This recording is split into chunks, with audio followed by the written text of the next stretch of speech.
Zdravo ljudi, u prethodnom videu smo počeli sa pričom o DevOpsu, a danas ćemo nastaviti i govoriti o dobrim i lošim stranama ovog posla.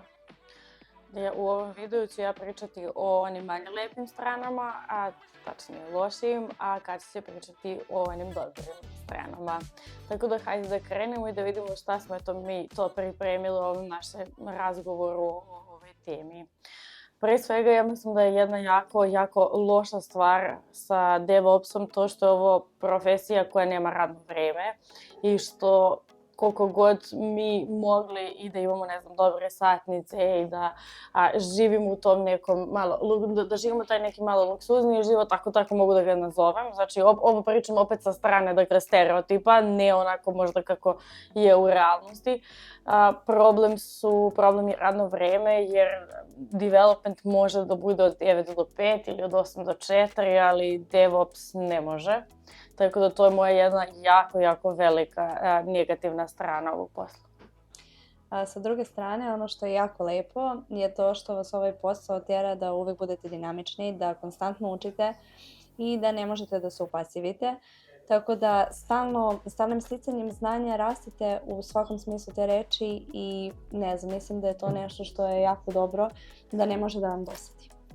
Sad ja bih opet dodala što se ljudima ne sviđa generalno DevOps, baš iz ovog što si ti navela. Neki ljudi nisu spremni da uče konstantno i da ako odete na odmor od, ne znam, 3, 4, 5 nedelja i vratite se na posao, mnoge stvari će već da budu promenjene, neke druge prakse su aktuelne, neke nove aplikacije su instalirane koje trebate podržavati, konfiguracija nije više ista, imamo CVE koje moramo da ispravimo.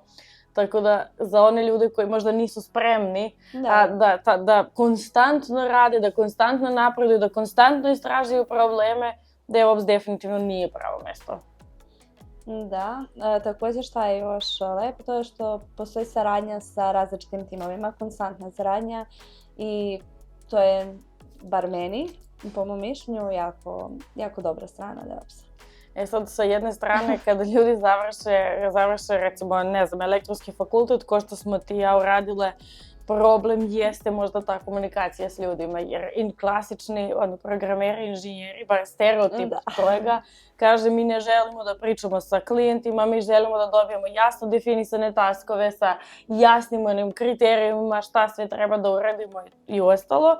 Pa DevOps ne daje baš takvu mogućnost, tako da bih ja možda rekla da opet to nije za sve ljude koji završe programiranje i da se dosta razlikuje u odnosu na klasični development i kad pričamo o možda tako malo fleksibilnijem rasporedu i fleksibilnijem, mora da komunikacijone veštine za jednog dobrog DevOps inženjera su presudne, dobre komunikacijone veštine. Da.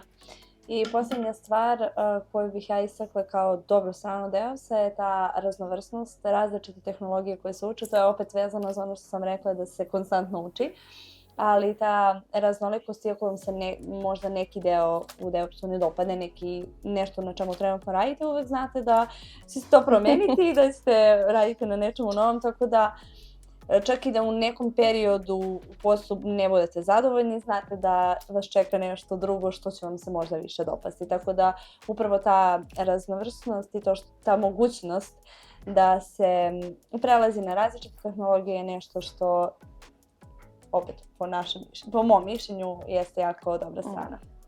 Sad to opet može da bude ja da ispadam skroz kontra od tebe, ali ja samo pričam, znači ne iz nekog svog ličnog mišljenja, nego više iz mišljenja koje je prihvaćeno, opšte prihvaćeno u društvu, a to je da baš je to veliki problem, zato što neki ljudi kad hoće da se specijaliziraju u nekom delu, mogu da kažu, ne znam, mi iz DevOpsa radimo samo monitoring stack ili mi iz DevOpsa radimo samo CI/CD. Tako da, mnogo je tema koje jedan dobar DevOps inženjer treba da pokrije. Tako da, ako opet niste spremni da učite i da radite svašta nešto što je i različito i zahtevno i ovako i onako, nemojte da se upuštate u te vode, to je, mislim, iskren savjet, jer ovo opet zahteva dosta prilagođavanja i dosta drugačijeg razmišljanja. Znači, u DevOpsu se ne razmišlja ono klasično algoritamski, ako je if, else, pa ne znam, pa se da QA timu, pa on to protestira, pa se to vrati, pa ne znam, ne, ovdje ako, mislim, napravite grešku, greška je vidljiva odmah, istog trenutka, mora da se razmišlja o, ne znam, broju konekcija, broju nodova, broju podova, kako će to sve da funkcioniš u nekoj većoj celini, nekom većem sistemu. Ja si više na onoj pozitivnoj, negativnoj strani, ti si opet skorije došla. Ja sam uvijek na pozitivnoj strani, s tim što, ajde se da ja odem malo u negativu. To jest ne negativu, ali nešto što se DevOpsa tiče, upravo to što si rekla, ako se desi neka greška, potrebno je da se zna, da se pozna ceo sistem kako sve funkcioniše, zašto zapravo do toga došlo, ne može da se zna, jer kad se radi samo jedna oblast, što se drugih, ne znam, u development timu, tačno znaš šta si pogrešio kod nas, mora da se poznaje mnogo više toga, da se zna, ali upravo to je, učiš i konstantno sa svakim novim saznanjem rasteš, tako da eto. Hvala vam puno što ste gledali ovaj video. Sledeće nedelje vam spremamo mnogo iznenađenja i mnogo novih tema koje se tiču možda i samog poslovanja i načina na kojem mi vodimo naš biznis kroz KodeKido. Pričamo o nekim novostima takođe i o jednoj kampanji koju spremamo, koja će uskoro da bude vidljiva i za to sve stoji KodeKido Team. Ako niste do sad zapratili naš kanal, obavezno to uradite, kliknite zvonce i uživajte u svakoj subote uz nas. Pozdrav! Ćao!